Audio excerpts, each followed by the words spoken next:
Oke, Assalamualaikum warahmatullahi wabarakatuh.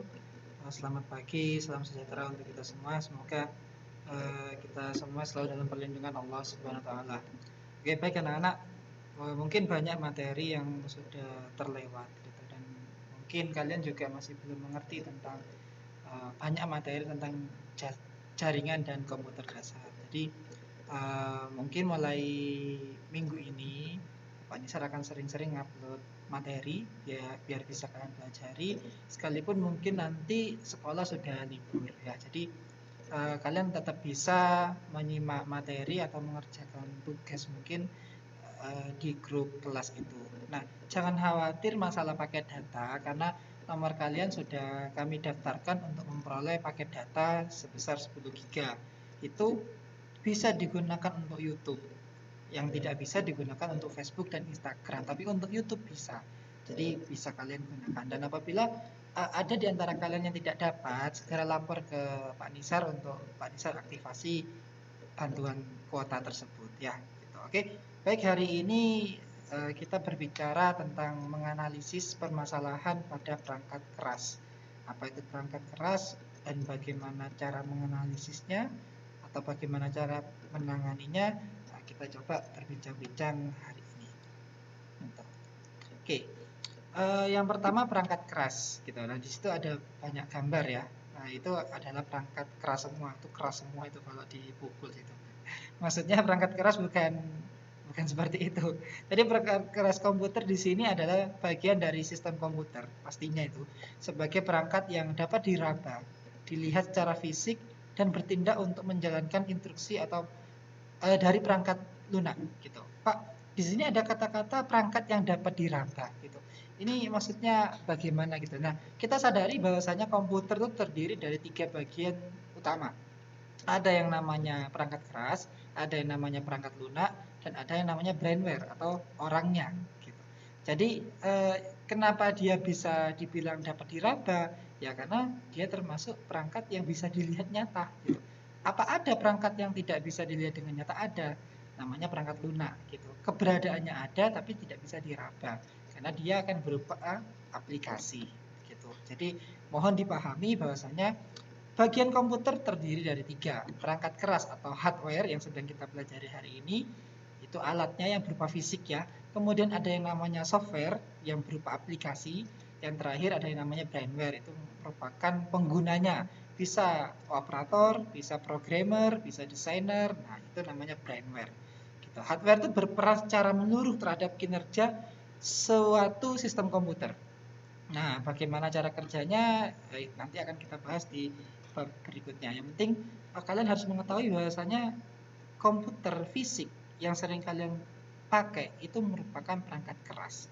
Perangkat keras itu juga nanti akan dibedakan lagi menjadi perangkat keras yang inputan, maksudnya yang masukan, ada perangkat keras yang keluaran, output, ada perangkat keras yang pemrosesan, ada perangkat keras yang berupa menyimpan atau storage gitu.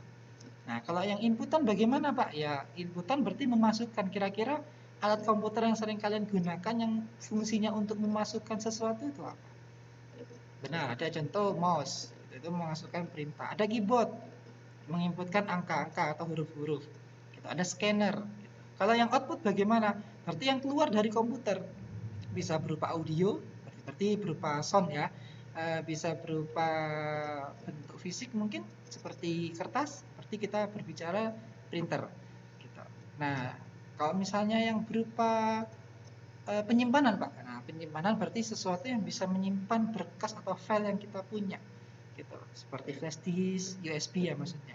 Kemudian bisa berupa disk ya, kaset, DVD, atau juga bisa berupa hard disk yang penyimpanannya lebih besar dari USB dan disk tadi. Itu.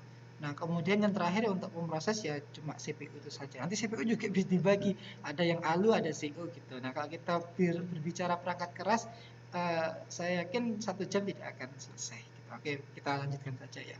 Kemudian di sini karena temanya tadi analisis, jadi kita harus tahu analisis itu apa.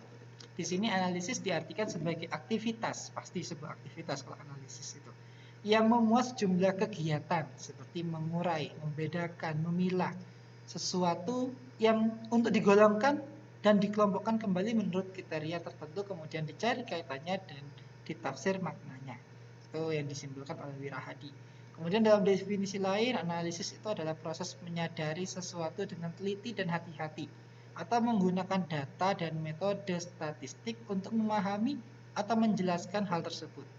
Nah, gitu. Jadi analisis itu lebih ke bagaimana kita melihat sesuatu, kemudian kita urai, kita pilah-pilah, kemudian kita kelompokkan berdasarkan fungsinya masing-masing atau manfaatnya masing-masing, dan kemudian kita cari kaitannya dengan maknanya gitu.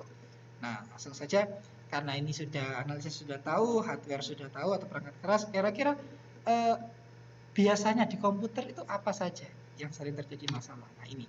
Nah, ada komputer reboot sendiri, bahkan mati. Reboot itu apa, Pak? Komputernya tiba-tiba hidup nyala. Nah, itu reboot sendiri. Mengeluarkan bunyi bip, kan pernah kita ngerjakan sesuatu tiba-tiba bunyi tit gitu, atau yang bunyi berkali-kali tit gitu. Itu ada masalah di CPU-nya. Kemudian CPU menyala tapi monitor tidak menampilkan apapun, ini sering ya. Jadi misalnya laptop sudah hidup gitu, tiba-tiba tidak muncul-muncul gitu, itu apanya yang bermasalah gitu. Kemudian komputer mati total, sering hang, blue screen, terus browser homepage, default search engine, dan default, maksudnya kita internetan gitu tiba-tiba muncul yang lain-lain gitu tanpa kita sadari. Kemudian yang sering ini tidak bisa terhubung dengan jaringan. Misalnya kita panik sudah mau wifi-an, bawa laptop, sudah pesan tempat, cari wifi, ternyata nggak bisa nih wifi ya, kenapa gitu. Nah gitu. Ini juga kami pilih beberapa, nanti kita lanjutkan di pertemuan berikutnya untuk membahas semuanya. Hari ini kita akan membahas sedikit tentang CPU menyala tapi monitor tidak menampilkan apapun. Kemudian kita bahas blue screen itu apa. Kemudian bahas ini yang mungkin nanti akan saya praktekkan. Tidak terhubung dengan jaringan yang seringnya. Nah, ini blue screen. Blue screen bentuknya seperti ini. Kenapa? Blue screen ini biasanya crash terjadi antara software dengan hardware. Gitu. Software itu sistem operasinya atau aplikasinya, hardware ya motherboardnya itu atau alat-alat komputernya itu. Nah, kenapa kok ini crash? Ya mungkin kita membutuhkan RAM yang besar. Tapi ya RAM yang terpasang di CPU itu tidak memadai. RAM itu apa? Nah, nanti ada gambarnya RAM itu bagaimana. Ya, jadi blue screen itu adalah sebuah apa namanya? Masalah ya yang terjadi karena tidak sinkronnya antara sistem operasi dengan perangkat kerasnya gitu. Nah ini dia. Nah ini adalah RAM yang tadi saya bahas. Jadi RAM itu bentuknya seperti itu. Jadi RAM itu adalah random access memory yang memungkinkan kita untuk komputer kita bisa bekerja lebih cepat.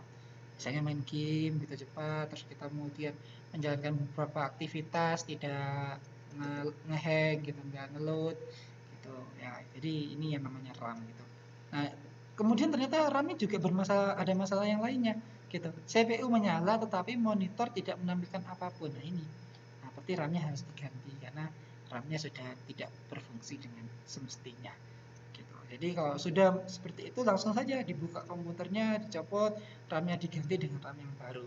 Misalnya tidak punya RAM yang baru, coba tes dengan RAM yang ada di komputer satunya gitu. Kalau bisa, memang berarti masalahnya ada di, dan kebanyakan emang masalahnya ada di RAM ini gitu. Nah next berikutnya adalah tidak bisa terhubung dengan jaringan. Nah kita harus pergi ke device manager. Nah, kenapa harus banyak sih sebenarnya, tidak harus ke sini gitu, tapi ke sini lebih bisa terjamin gitu. Yang pasti pertama silakan dicek di sini dulu. Nah kira-kira terhubung atau tidak jaringannya. Kalau emang di sini sudah silang tandanya, ini kan kelihatan kalau ini baik-baik saja ya. Kok sini sudah tandanya silang, nah, berarti kemungkinan drivernya tidak terinstal gitu.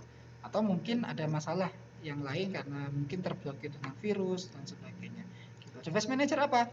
Nah, device manager itu ya kita bisa mengetahui driver apa saja yang belum terinstall gitu. Caranya bagaimana? Ya kita langsung di start itu ketik aja device manager. Nah, di situ akan muncul device manager.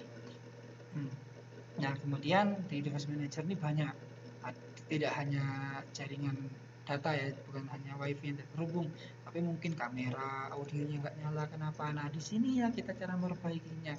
Bagaimana cara memperbaikinya? Nah, kita kan tadi bermasalah dengan jaringan WiFi, internet. Kita cari di sini berarti yang berhubungan dengan internet. Nah, ini dia, network adapter.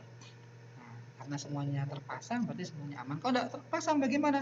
Kita tinggal klik kanan saja. Gitu. Kita kemudian scan for hardware. Nanti dia akan pastikan terhubung dengan internet ya. Maksudnya internet itu kita bisa menggunakan dengan pakai modem. Gitu kan, ini kan masalahnya kita tidak bisa wifi-an. Kalau internet kan bisa, jadi pakai modem. Gitu. Atau mungkin pakai HP dihubungkan dengan USB, USB-nya ditaruh di CPU-nya, kemudian kita nyalakan supaya kita bisa scan. Gitu. Biasanya scan untuk apa? Untuk mencari driver. Gitu. Apabila sudah mencari driver dan drivernya ditemukan, tinggal install saja.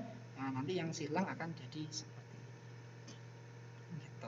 Nah, itu sementara yang bisa kita bahas hari ini, karena bahas seperti ini tidak mungkin cukup untuk durasi yang sebentar. Nanti kita akan sambung-sambung lagi, dan mungkin kita akan bahas lebih dalam lagi bluescreen itu bagaimana, kemudian CPU ini bagaimana, yang menyala tapi monitor tidak menampilkan apapun. Device Manager kita akan lanjutkan pembahasan lagi.